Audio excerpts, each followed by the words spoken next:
It is 10 o'clock. This is Sky News at 10, our top story. Yevgeny Prigozhin, the man who masterminded Wagner's march on Moscow, believed to be involved in a plane crash. The private jet brought down between Moscow and St. Petersburg, with Prigozhin named on the passenger list. President Putin busy tonight presenting medals at a military concert, while President Biden hints at what may have happened to the Wagner leader. There's not much that happens when Russia and Putin's not behind, but I don't know enough to know the answer. Also tonight, Rudy Giuliani surrenders to authorities in Georgia on charges that he helped Donald Trump try to subvert the 2020 election. India's successful lunar landing joy and relief at Mission Control, as the country now plans to send astronauts to the moon. India's successful moon mission is not just India's alone. This success belongs to all of humanity. Plus, the survivors of the Pakistan cable car rescue reveal how they feared for their lives stranded 900 feet above a ravine. And we'll take a first look at tomorrow's front pages in our press preview from 10:30.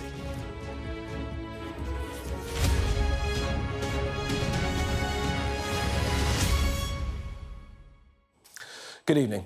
The man who masterminded an attempted coup against President Putin has been declared dead by Russian authorities.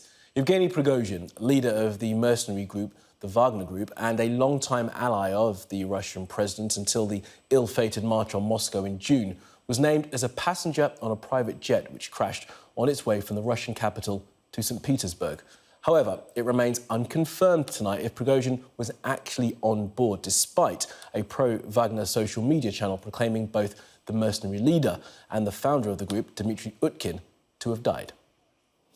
Now, the plane is believed to have crashed in the northern area of the Tver region, approximately 60 miles north of Moscow. There are not believed to be any survivors on board. Our Moscow correspondent, Diana Magne, has tonight's first report from Russia. First, there is just a plume of white smoke, and then it is clear it's a plane tumbling out of the sky. Russia's aviation authority says Wagner boss Yevgeny Prigozhin was killed on that plane, a man who, since he set his men on Moscow 2 months ago, was perhaps Putin's enemy number one. However, the Kremlin liked to spin it. He and his number two, Dmitry Utkin, now apparently both come to a sticky end. That's if the Russian authorities are to be believed. This moment and the 24 hours preceding it in Rostov-on-Don in June were unforgivable for Vladimir Putin, an act of mutiny by the Wagner leader against Russia's top military command, then calling his men off halfway to the capital in exchange for supposed exile in Belarus. But it didn't seem much like exile. Prigozhin popping up in St. Petersburg, hobnobbing with African dignitaries, and continuing to rail against the way the Ukraine war was being run from Belarus. The last we saw of him was this video published earlier in the week, most probably in the African Sahel, where Prigozhin said that Wagner would make Russia even greater and Africa even more free. But his days were likely numbered. It looks as though it may well be a revenge attack by someone in the elite, possibly somebody very senior, on Prigozhin. And in fact, we had heard some weeks ago from a source that a contract had in fact been put out on Prigozhin in Russia by senior members of the business community. As the news broke, President Putin appeared at a commemorative event for the World War II battle at Kursk, holding a minute's silence for the Soviet dead as the wreckage of the plane burned. From the US, President Biden had this to say. I don't know for a fact what happened, but I'm not surprised. There's not much that happens when Russia and Putin's not behind, but I don't know enough to know the answer. No doubt clarity will be a long time coming. But Prigozhin is a man who courts attention, and if he is not dead, then we will likely hear from him soon. And if he is, there will be no tears shed in the Kremlin. And we can speak to Diana now, who is in Russia for us. So, Diana, what more do we know about whether or not Prigozhin was actually on board that flight? Well, we do have confirmation from the aviation authority that not just Yevgeny Prigozhin, but also his security chief, Valery Shakalov, and his number two, his deputy, Dmitry Utkin, who Wagner was actually named after because of his appreciation for the German conductor. All three were on board. And that is essentially the top echelons of the Wagner group taken out in one fell swoop. And it is exactly 2 months to the day that Prigozhin launched his very short-lived mutiny on Moscow and promptly called it off the next day after intense mediation from the Belarusian leader Alexander Lukashenko. And I think there has been a great deal of speculation since then as to why he appeared to be getting away with it scot-free. President Putin having vowed vengeance on traitors on the day after the mutiny was launched, and then dropping all charges against Prigozhin. Prigozhin did not seem to be treading carefully over the last few weeks either, continuing to be as outspoken as we've heard him before about what he thought about the war in Ukraine, and continuing seemingly to have free passage on Russian soil. And now we have this incredible turn in circumstances, but one perhaps that many had expected, that his days were numbered, and that if you stand up like that against the Kremlin, even if you say that it's not against the Kremlin, it's against Russia's top military command, then you will have your comeuppance. Now, the authorities have launched a criminal investigation. They are trying to find out whether safety features may have been at fault. But there is, as you can imagine, a whole lot of speculation roaming the Russian telegram, as well as social media more generally, about what in fact went on, whether it was brought down by air defence, whether some package was presented to Yevgeny Prigozhin before he left. And I think we won't know for a long time to come. But we do understand, this has now been confirmed by the aviation authorities, that Prigozhin, Utkin and his security chief have all died in that crash. And Diana, you mentioned there the social media channels, the Telegram channels that are reporting this, and many of those pro-Wagner groups blaming the Kremlin for this. But I wonder how this has been received on Russian state television. Is it being reported there, and what's been the reaction? It is being reported much more straight than you'll find on some of Wagner channels, although I don't think you're finding on Wagner channels blaming the Kremlin. You're just finding at the moment sort of condolences about what has happened and that their leader is gone. State TV are playing it straight. They have to use the official version. There is some talk on state channels that this was a terrorist act initiated by Ukraine. We shall have to see how those narratives evolve, but I'm sure there will be plenty of them. OK, Diana, for now, thank you very much for that. Well, let's bring in our international affairs editor, Dominic Waghorn, as well as our security and defence expert, Professor Michael Clark. Dominic, Michael, thank you very much for being with us. Now, Dominic, you were in Ukraine at the time of Prigozhin's failed mutiny. What do you think will be the reaction there now to this news? Yeah, and that was an extraordinary day. It was a day where the Ukrainians sort of allowed themselves to hope that Putin's misadventure in Ukraine could lead to Russians turning on themselves. And of course, they were bitterly disappointed when it didn't. I think there's satisfaction in Ukraine that Prigozhin is likely to be dead, not just because of who he was, but because he brought thousands of Russian prisoners from prisons, evil men with terrible criminal records, to Ukraine to kill Ukrainians. He also kind of held the movement, the Wagner movement, together, which was a very effective fighting force, the most effective fighting force, really, the Russians have had in this war. And he kind of, I think, articulated some of the concerns the Russians had. So I think they'll be hopeful that his demise will lead to lower morale in the Russian army. But that's really only relevant, really, when the Russians are in attack, and they're not anymore, they're in defence. They're hunkered down in the Surovikin line, named after the general who today has been relieved of his duties because he's believed to have been too close to Prigozhin And I think the Ukrainians know that the defences that he put in place, a lot of mines, concentric lines of defences, so far have been impregnable to their attempts to try and puncture through. And they're being expected by the West to do something which has not really been done in the history of war, which is to puncture through that with armour without the use of air power. So I think their concern is that he's gone, but the war seems to be heading towards possibly a stalemate, where Russians will have control of a lot of their country still indefinitely. And he may be dead, but I think in their minds there are plenty more monsters where Prigozhin came from. Yeah, certainly are. That counteroffensive hasn't had the effect that it's had they wanted. Michael, you've been looking at the Wagner social media channels. What are they saying may well be the future of that mercenary group? Well, I mean, Wagner, the grey zone channels are very clear that the Prigozhin and Utkin are dead. There's also lots of stuff coming out. This has set off so many hairs, you can imagine. There's stuff coming out in the last hour that an Ilyushin 76 has landed in Belarus and is taking Wagner people out of Belarus. And that's also being confirmed by some of the Belarusian opposition groups who are more reliable in what they're looking at. Also, there's rumours that in Rostov, remember Rostov in that apparent coup on the 24th of June? They took. I mean, Rostov was on fate. When Prigozhin and the Wagner people left. People were cheering in the streets. Rostov, it is said, is in a state of ferment this evening. Now, that may turn out not to be true. We don't know. But there are all sorts of rumours kicking around because this is like throwing a stone into the pond.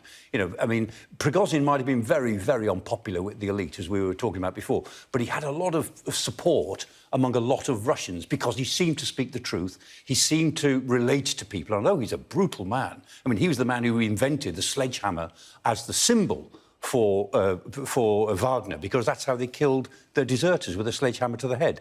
And he was very proud of that. He was a brutal man, but he had a certain sort of connection with a lot of ordinary Russians. He certainly did. OK, Professor Clark, Dominic, thank you very much for that. Now, the plane crash comes exactly 2 months after, as we were talking, Prigozhin's failed mutiny, prompting suggestions of Kremlin involvement.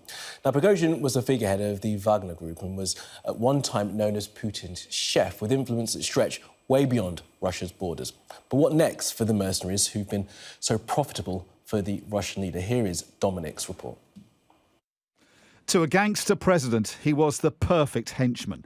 Loyal, resourceful and brutally violent. Yevgeny Prigozhin was a common criminal turned caterer for the Kremlin. Putin's chef, they called him. But he was useful for so much more, serving up the means for one special mission after another.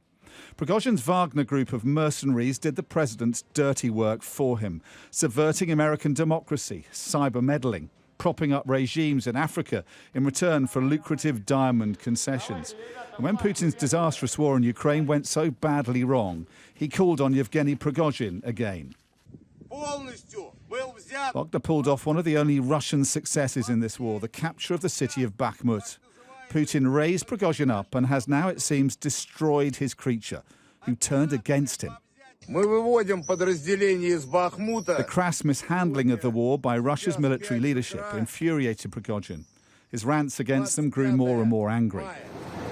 Then, in one of the most dramatic episodes of this war, he launched a mutiny against them, seizing military headquarters, sending his forces north to march on Moscow. But his rebellion gathered no support. By nightfall, he'd called it off. His fate was now deeply uncertain. The dictator who said he negotiated the end of the coup dismissed claims that Prigozhin was a marked man, about to be whacked, in his words. But his power was being eroded, his headquarters raided, comical pictures of him in fancy dress released to the media. His appearances became increasingly sporadic and pathetic. No one should be sentimental about Yevgeny Prigozhin. He was a criminal and a ruthless killer. His favourite means of execution, crushing victims' skulls with a sledgehammer. If he has now been killed by the man who made him in the gangster politics of Putin's Russia, it is a suitably violent ending. Dominic Waghorn, Sky News. Now, Rudy Giuliani has arrived in Atlanta, Georgia, where he has handed himself over to authorities on charges of conspiring to overturn the 2020 presidential election, in a scene that is set to be repeated by former President Donald Trump tomorrow. Giuliani is a former mayor of New York and faces 13 charges in this case. Let's go straight to our US correspondent, Mark Stone, who's outside the courthouse. Mark, good to have you with us. So we've seen the reaction so far from President Biden on that Prigozhin news, first of all. Is there likely to be any more reaction from the White House? Yes, we'll talk about the Trump circus, and that's what it is down here in a moment. But first of all, not much more from what Joe Biden said on the news about Prigozhin. President Biden is on holiday at the moment in California, but we are told that he was briefed in detail as much as they know about what happened. And you saw his brief statement in Diana's report. I have spoken to the National Security Council spokesperson up in Washington. They say simply that if confirmed, no one should be surprised. This disastrous war in Ukraine led to a private army marching on Moscow, and now it would seem to this. But look, I think they're watching this very closely, trying to confirm themselves precisely what happened. Certainly will be. And Mark, as you say, you're in Georgia ahead of Trump's indictment tomorrow. But we've seen his former lawyer, Giuliani, hand himself over to authorities today. Yes, I think if you were looking for work out or at least view the madness that is American politics right now, well, today, tomorrow, the next couple of days are a good moment to tune in, because we are seeing multiple different events now which I think reflect that madness. This afternoon here at Fulton County Jail, just north of the downtown area of Atlanta, we saw the former president's former lawyer, the former mayor of New York, a man who was once well respected across the country, walking in to the jail to surrender himself, to be formally arrested and, as you can see, to be mugshotted as well. That scene will be repeated tomorrow with the president himself. Have a listen to what the former mayor said as he came out from the jail. I'm being prosecuted for defending an American citizen who I do as a lawyer, and 5 other lawyers are indicted. That should tell you right away that this is an assault on our Constitution. A witch hunt, he has said throughout, and that we will hear that repeated tomorrow, when the spectacle will only grow. That image of a former president walking or driving, we don't yet know, into a jail, a notorious jail this one is, to surrender himself as a result of that 4th indictment. And it's not just that, because tonight, overnight your time, we will see Donald Trump talking to his friend turned foe turned friend again, Tucker Carlson, in an exclusive interview. He's doing that because he's snubbed the Republican Party debate. The other candidates, they will be debating in Milwaukee. So much going on. It's pretty mad. All right, Mark, for now, in Georgia, thank you for that. Now, India has made history and become the first nation to land near the South Pole of the moon. There's been joy and relief for millions across the entire country, with the Indian Prime Minister, Narendra Modi, hailing it as a success for the whole of humanity. Now, the successful mission makes India a member of an elite club, only the 4th country to achieve a moon landing, and comes after a similar Russian mission crashed into the lunar surface just a few days ago. Here's our India correspondent, Neville Lazarus. अभी हम लोग लगभग 135 metre की ऊंचाई पे हैं. The tension is palpable. The sensors that are updating at this point are providing confirmation of the safety of the landing site. A heart-stopping moment for everyone watching this, as the lander Vikram descends softly on the southern face of the moon. जी हाँ, आप अपनी screen पे देख सकते हैं. Jubilation all around. Sir, we have achieved soft landing on the moon. India is on the moon. A surge in the national pride as India joins the table as a key player in the global community of space explorations. It's only the 4th country after the United States, former Soviet Union and China to have a spacecraft land on the moon, but the first to be on the southern side. India's successful moon mission is not just India's alone. This success belongs to all of humanity. And assembly between the S-200. India's moon mission has been in the making for 15 years. And it comes just days after a Russian spacecraft crashed in its attempt to reach the southern side. Scientists believe that craters there may contain frozen water, the detection of which could potentially support a permanent base on the moon. The earlier moon missions were about adventure. The present moon missions are looking at minerals, water, etc., thinking in terms of, like we have in Antarctica today on Earth, a science mission based there which would continue to do science. The cost of Chandrayaan-3 was $74 million, less than half the cost of the Hollywood blockbuster Interstellar. Now India must strike a balance between growing its investment in space and meeting the demands of the millions of its citizens living in poverty. But there's no doubt today's pioneering moment and unprecedented success cements India's position as a major player in the space race. Neville Lazarus, Sky News, Delhi. Across the border now, and some of those saved from the cable car in Pakistan have spoken of their relief at being brought to safety. They were on their way to school when one of the cables supporting the car they were in snapped. It led to an audacious rescue 900 feet above a ravine, which involved a helicopter, zip wires and pulleys, and lasted several painstaking hours. Sabah Chowdhury reports. This was the high-wire drama watched by the world.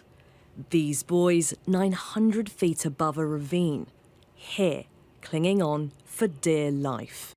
The scenery a distraction from the ugly fate they feared the most. But miraculously they survived, and what's left of their ordeal is still hanging today in the valleys of Khyber Pakhtunkhwa. A stark reminder of what could have been. Here you can see where a cable snapped, leaving school children like 13-year-old Imran stranded and terrified. When the cable car was stuck in between, it was a very horrific moment. Everyone was so scared. We were thinking that our time has come. We were thinking we'd either survive or not. His school journeys will never be the same again. I will never, ever again sit in a cable car. I will prefer to go by foot. We really need roads to connect us. The last survivors were brought to safety on a line, confused and exhausted. Their school friends are reeling from what they witnessed and what some very narrowly avoided. Yesterday I came to school on the same cable car, and when I was at assembly, I heard about the incident. We immediately go to the spot and we saw that one rope was broken. My classmates were just hanging there. A valley that was gripped by fear is now overcome with relief and gratitude. But many will have to make that journey again. Sabah Chowdhury, Sky News. Now, South Yorkshire Police has apologised after losing nearly 3 years' worth of video evidence. The force believes the footage, which was recorded by officer-worn body cameras, has been deleted. It's estimated 69 cases have been affected. The police force has referred itself to the Information Commissioner's Office and is attempting to recover the lost data. It's claimed that the majority of Wilko stores are going to shut in the next week after a purchase of the retailer fell through. The GMB say they've been told by administrators there's no prospect of saving the business, which employs some 12,000 workers. Now, it is a medical milestone that provides hope for many women who aren't able to carry their own children. Doctors in Oxford successfully conducted the UK's first womb transplant on a 34-year-old woman,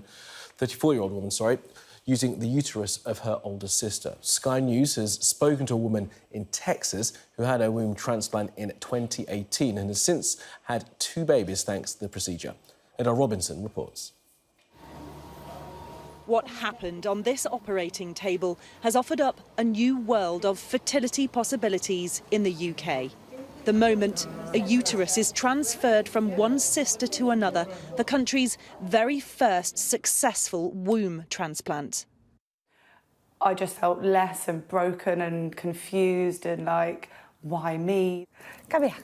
It's a breakthrough for people like Ella May, who had a devastating diagnosis at 16 of MRKH syndrome, born without a womb.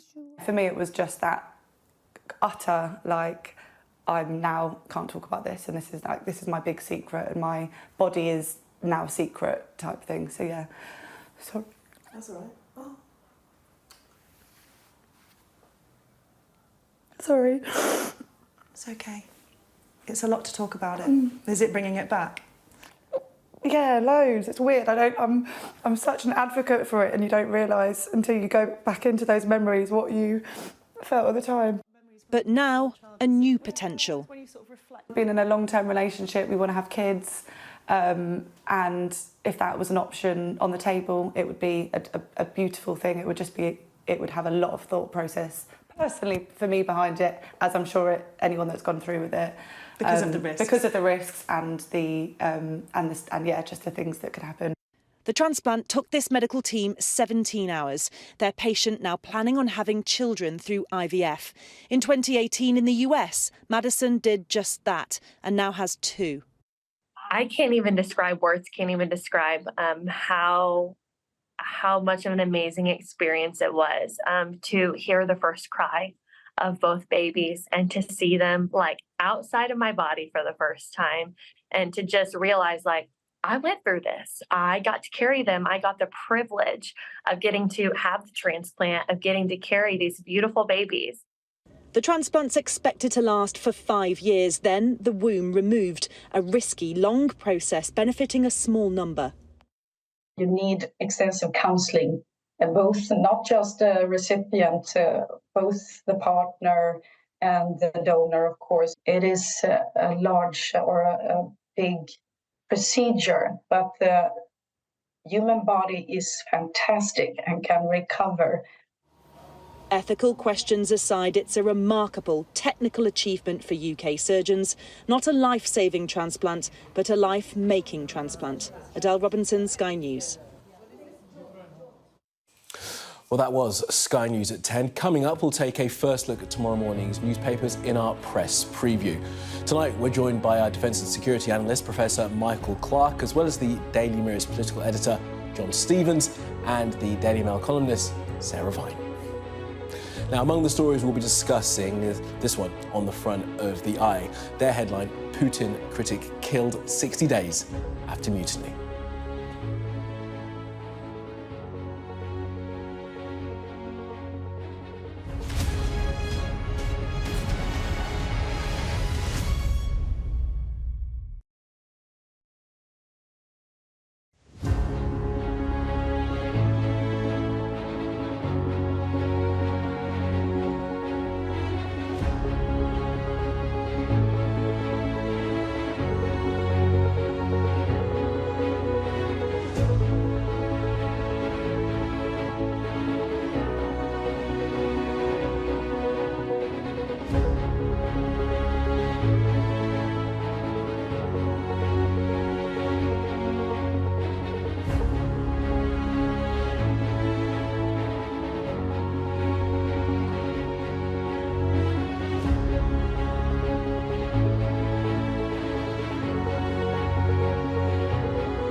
watching Sky News. And in just a moment, the press preview. A first look at what is on the front pages as they arrive. But first, our top stories.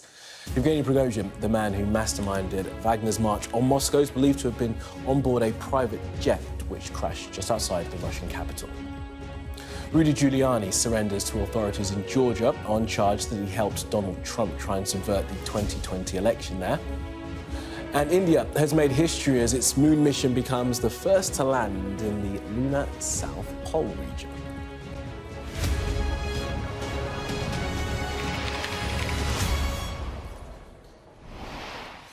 Hello there, you're watching the press preview. A first look at what is on the front pages as they arrive. It's time to see what is making headlines with our defence and security analyst, Professor Michael Clark, as well as the Daily Mirror's political editor, John Stevens, and the Daily Mail columnist, Sarah Vine. We'll hear from them in just a moment. But first, let's take a look at some of those front pages, all dominated by that plane crash involving Yevgeny Prigozhin. This is the headline of the Eye. Putin critic killed 60 days after mutiny. The Financial Times also carries confirmation that Prigozhin died in the crash. The Guardian says that the Wagner chief is reported dead. The Daily Mail asks whether the crash was an act of revenge by Putin, while the Express also suggests the crash was a result of Prigozhin's attempted mutiny, calling it no surprise. The Daily Star also appears sceptical that the crash was an accident, with the headline, "What rotten luck." Well, the Metro has India over the moon as they've become the fourth nation to make a lunar landing. And a reminder, by scanning the QR code you see on screen during the programme, you can check out the front pages of the papers while you watch along with us. Now, tonight, as I said, we're joined by Professor Michael Clark, John Stevens and Sarah Vine, and there they all are. Guys, it's great to have you all in the studio, and as one story, of course, dominating. Let's start with the front of the Eye, Sarah, and that shot there of Prigozhin, yes. Purportedly taken when he was in Africa just a couple of days ago. Well, that's what. Well, I was just asking Michael, who knows everything about the story, and he said that they weren't really sure that he was in Africa, and you thought that he probably was wearing too many clothes for a man who was supposedly standing around. 50 degrees. 50 degree. Very overdressed. Yes, he's slightly overdressed for the occasion. I've never seen a commander wear that sort of camo outfit in that sort of heat. And also, he doesn't seem to be sweating at all, so maybe it wasn't Africa. But yes, I mean, but I mean, already we don't really know what's happened. No. You know, he's on the flight list. He was on the flight list. There were two aeroplanes. One of them's come down. He was on the flight list with his deputy. See, I think that's a bit fishy, because I think if you're Mr. Warlord, you don't travel with your deputy, do you? Because what happens if the plane goes down? You're both dead. Absolutely. I mean, Michael, is that right? Would you have travelled in separate planes? I mean, the interesting thing as well is that they said 10 were on board and they recovered 8 bodies, which leaves 2. Yeah. I mean, you know, this story will just keep rolling for a couple of days. More and more details will come out. And so the papers are going with what they've got, which is, you know, all that we know is that aircraft come down. He's identified as being dead. Udkin seems to be dead.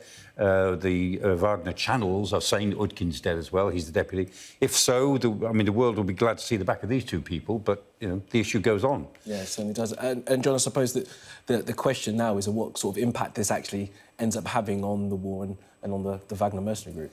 Yeah, I mean, it's hard to see that it's going to make a massive difference to the war, and it's perhaps... Well, it's definitely not a surprise that he's died. You know, here, you know, on the front page of the Eye, it's about killed 60 days after that mutiny. I think the surprise is that he's somehow managed to last 60 days, that Putin hesitated. But how on earth, he thought, after escaping Russia, going off to exile in Belarus and then maybe going to Africa, why on earth he thought, oh, well, I'll just pop back to Russia, but absolutely fine. We're over it. You know, Putin won't mind. You know, we're friends again now. Why on earth you do that, and why you would get on a private plane, goodness knows. Well, it's his jet, and Michael was saying he's been back and forth on that plane plenty of times. Between Petersburg and Moscow, yeah. In a way, you know, you say, why would you do this so casually? In a way, you're riding a tiger. You know, once he crossed the line with criticisms of the Kremlin and criticisms of Gerasimov and Shoigu, once he'd engaged in this armed rebellion, you're riding the tiger then. You can't step off it, so you've got to keep going.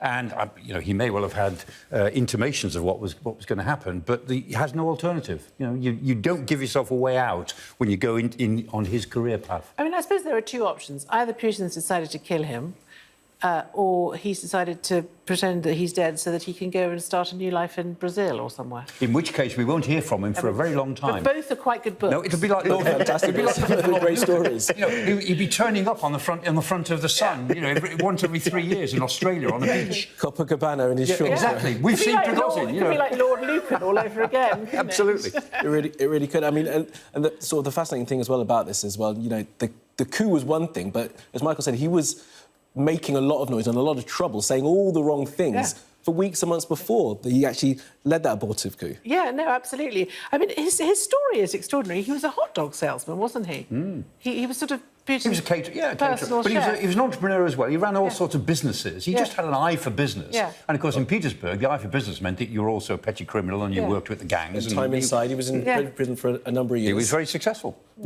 Yeah, and he is a fascinating character, as you say, and it does remain to be seen exactly where and if he pops up again. But I suppose the question is what this means now for the Kremlin and how they decide that they're going to take this forward. Yeah, and obviously Putin's decided to get rid of him now, or it looks like Putin's decided to get rid of him now.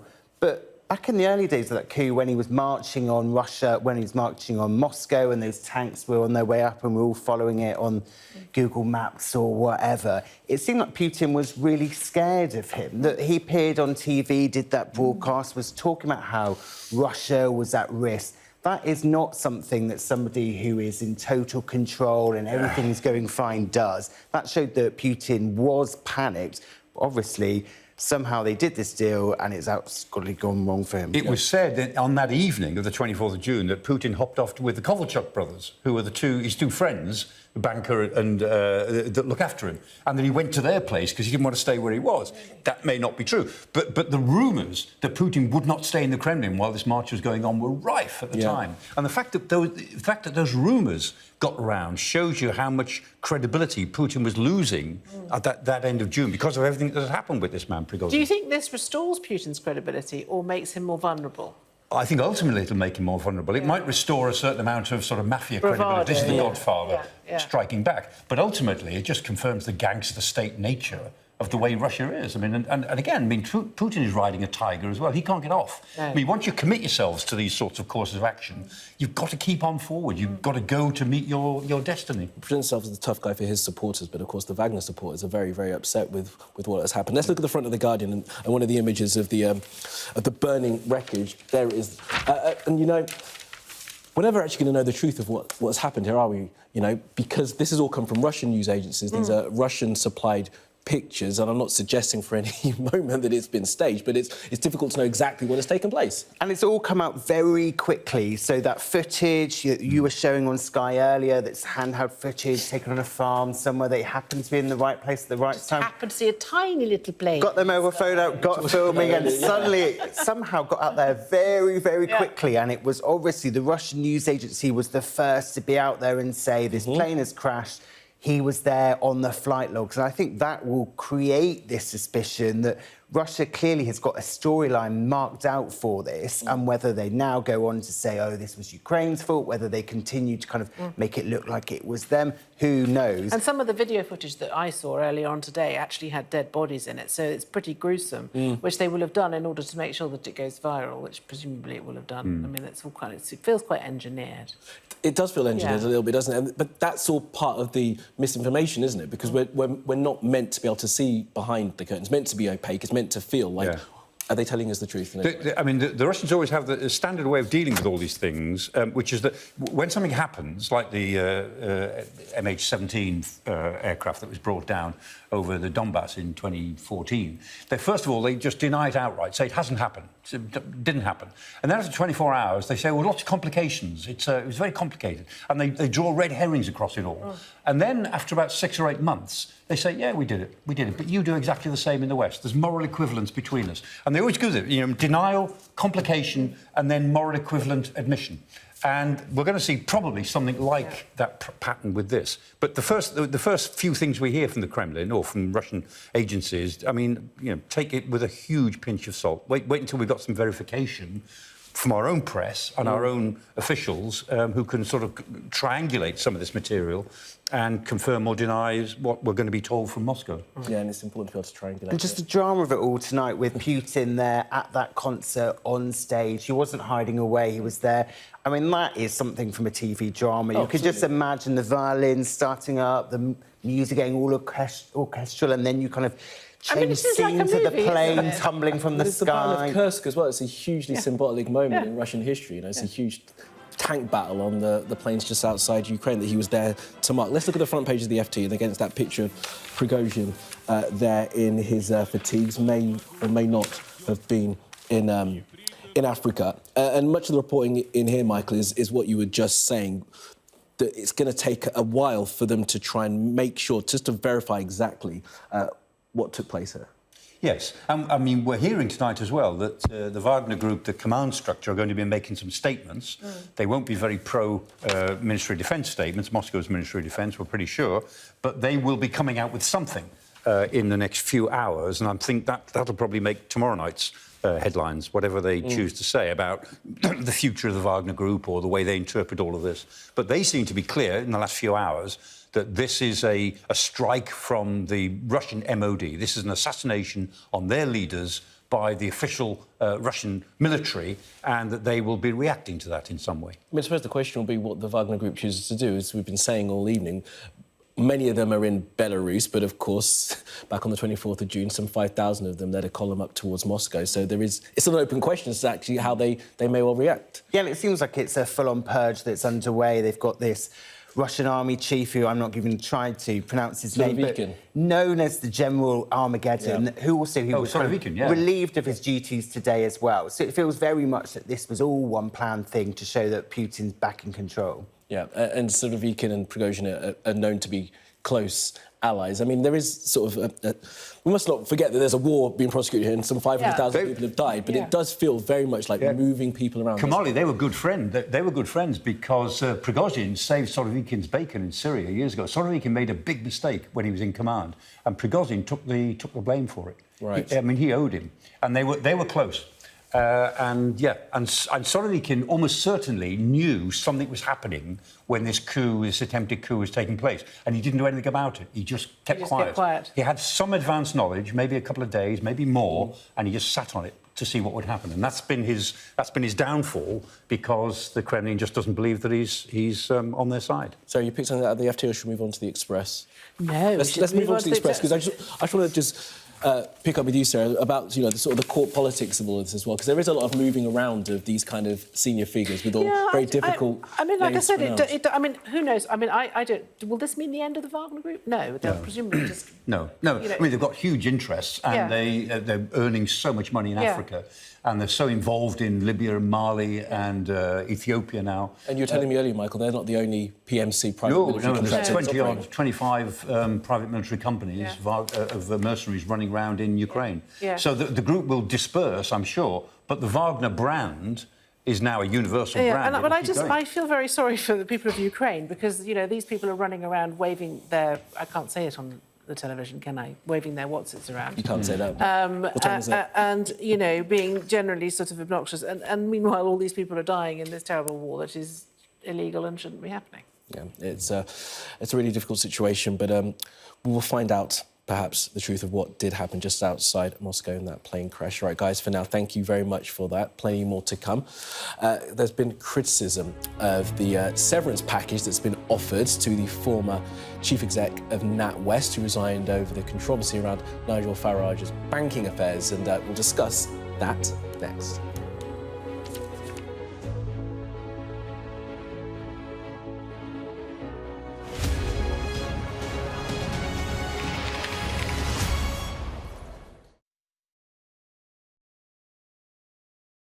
It is an absolutely historic moment. It's the first womb transplant in the UK. Wonderful, exciting step forward in science.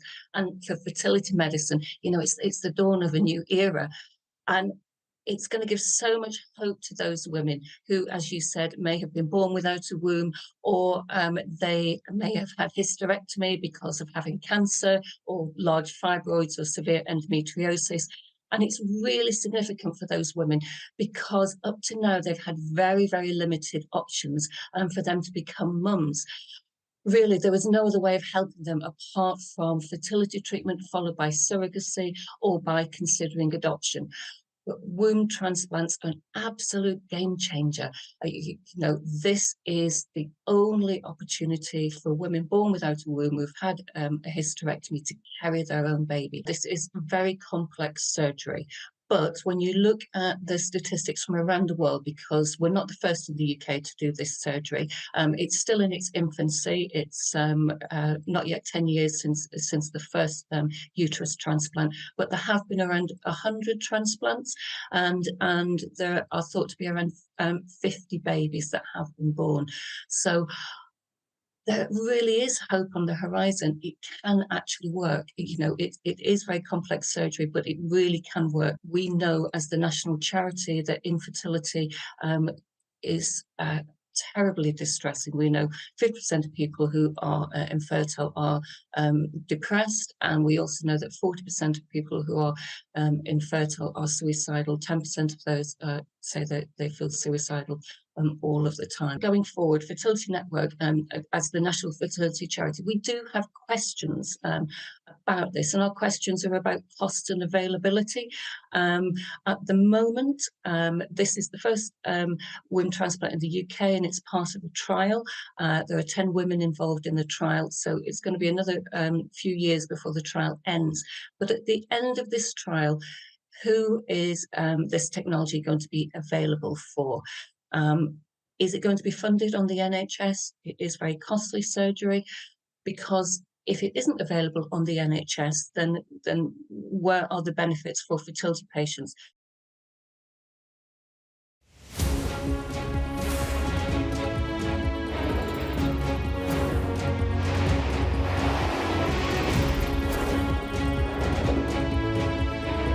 The 5 of us have made it out of the car.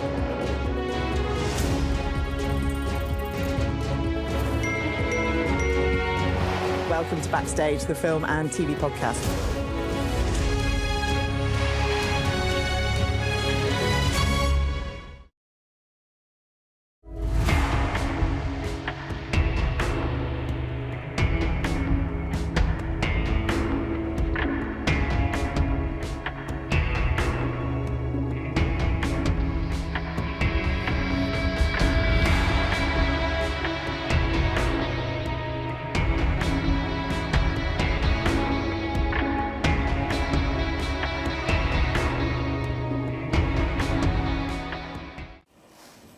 Hello there and welcome back. You are watching the press preview. With us to discuss the morning's newspapers are the Professor Michael Clark, John Stevens from the Mirror and Sarah Vine from the Mail. All right, let's dive in and look at the front page of the Metro, Sarah, which, as we were saying just before we came back, this would have been the lead story, I'm sure, had Prigozhin's plane not gone down. India, only the 4th nation to land something on the moon. Yes, it looks a bit like a Meccano toy from the photograph on the front page, but it is apparently a very technical thing, and it's actually a triumph for sort of moon technology. But Michael is the person who really knows about this, because he was explaining it to me earlier. Oh, Michael, tell us. So I really am going to have to defer to him. Correct? Yeah, and it's a lot of. I mean, the Indians had failed before with the previous attempt. The Japanese had failed, the Israelis had failed, and the Russians had failed. And so they succeeded with this one. And the point is, the south pole of the moon is really important because there may be water there, water ice, and there's abundant sunshine. So that's the basis for a moon base. And any exploration of the solar system would have to be from a moon base. So that to get something on the south pole of the moon is first base in the exploration, and they've done it. Yeah. Other people couldn't. So scientifically, this is big news. This is really big news. And it must be, it's a huge thing for India after, absolutely, of all the nations on Earth to be able to do this first, right? And they're now the biggest country in the world. I mean, they overtook this year, they officially overtook China in terms of population. They've succeeded this week where the Russians failed last week. I mean, I dislike Narendra Modi intensely on a number of grounds, but I give him today. I give him, I say he's allowed today to be as triumphalist as he likes, because this is a great achievement. Yeah. And it's an achievement for world science. And I support that absolutely. 100% take that point. But I mean, the cost of it is yes, is there immense. has been some criticism because India doesn't exactly have, it has quite a lot of problems. and an enormous amount of poverty, and so I suppose it's a question of priorities. Yeah. I mean, with the prestige, I guess, John, of being able to land on the moon, I don't think, as Michael said, Narendra Modi is going to care that much about those criticisms at the moment. No, and obviously we know that this is an advancement, as Michael was saying, about how no one has landed in this area before. We know that obviously it's the 4th time that someone's landed on the moon, but it's the 1st time they've landed in this particular area. We know the scientific importance of that. And Michael was saying beforehand about how it's so tricky to land there that the other side of the moon, where we've landed before, it's flat, it's much easier to kind of land like the Himalayas. down. South Pole of the moon. It's like landing something in the middle of the Himalayas. Really tough. And they did excellent work. Well done to India. Let's move on now to a story that's inside the Times. And again, a story that I think may well have been dominating the front pages had Prigozhin's plane not gone down. And this, we can see it there, Rudy Giuliani, former mayor of New York, Trump's lawyer, has now been indicted in Georgia. His mugshot has been taken, but as you can see from the headline there, Sarah, he's saying he's doing it for America. Yes, I mean, Trump is saying a sort of similar thing, isn't he? I mean, it's just sort of... Have you worked out the... crazy theatre that seems to be going on? I mean, because I think Trump... really sort of under Trump's umbrella, and although there's those supporters, the more trouble they seem to get in, the more they love him. So it's like he's this sort of messiah, he's this martyr, he's this, he can do no wrong. So it sort of feels a bit like it's almost making it better for Trump. Well, every time that he's indicted, his poll numbers go up and he raises more money. Exactly, so it's like, and I think the same is probably true of Giuliani. I mean, his supporters. He was mayor of New York. He cleaned up New York. He was very sort of tough and all that kind of. I mean, I think they'll just see him as a sort of hero. It's another split-screen moment. We've obviously got this on one side, and on the other side, you've got the Republican contenders, apart from Trump, taking part in this first Fox News debate. And obviously, it's so hard to kind of get attention when you're up against Trump. He sucks the oxygen out of everything.